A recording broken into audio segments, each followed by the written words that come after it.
See where I put things I create at. It's Hard To. A series of books about things that are hard to do. By DJ Rowbotham. Get the book at It's Hard To. Park an aardvark. It's hard to park an aardvark, even the new ones that beep. They make you curse because they're hard to reverse. They're much harder to park than a Jeep.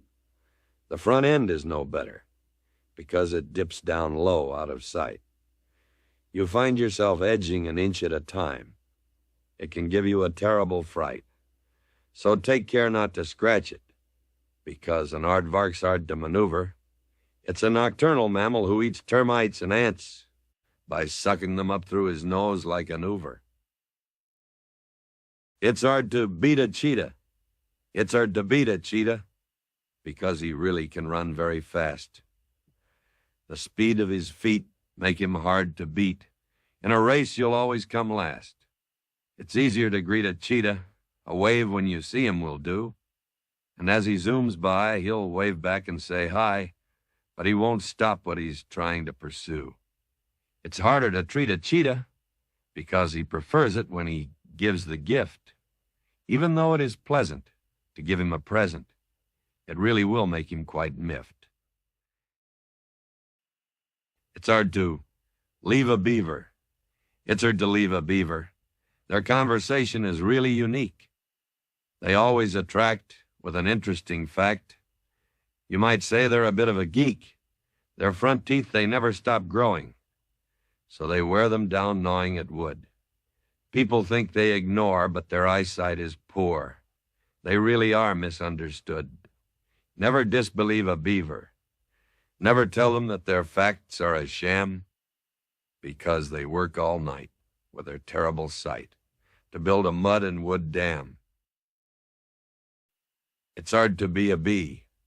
It's hard to be a bee because they work very long hours. They fly around and make a buzzing sound while they pollinate the flowers. Their bodies are two different colors. It can cause confusion sometimes.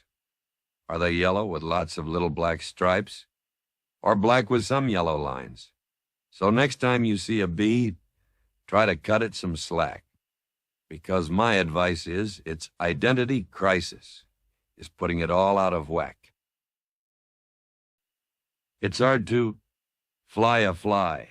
It's hard to fly a fly because the cockpit is really quite small.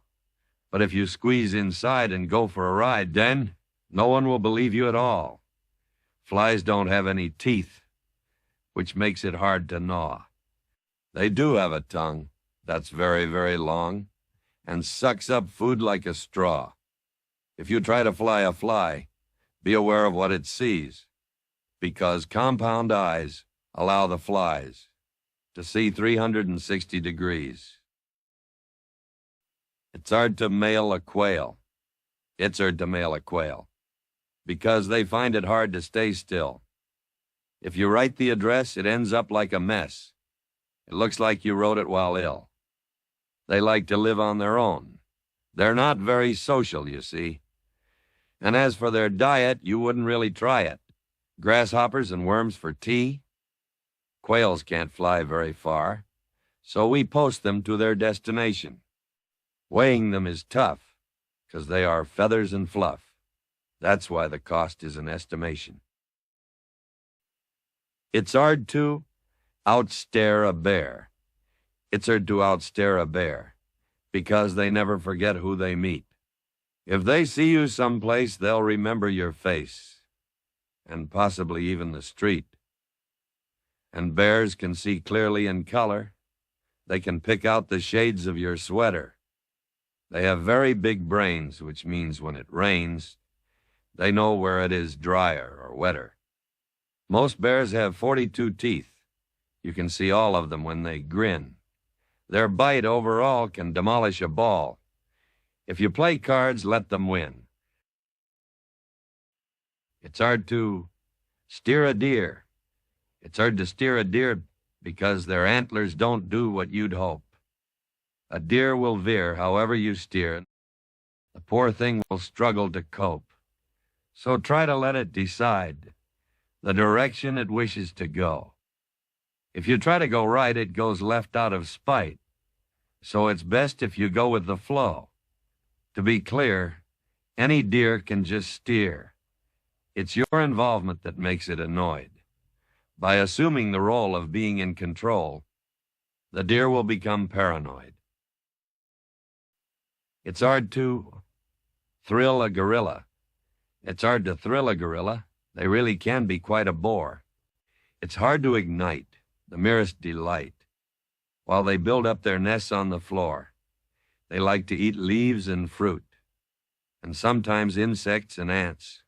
They live in small groups, which are known as troops, and occasionally water the plants.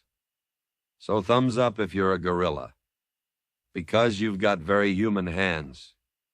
You're not easy to thrill, but I think you're brill, whether you're mountain, cross river, or lowland.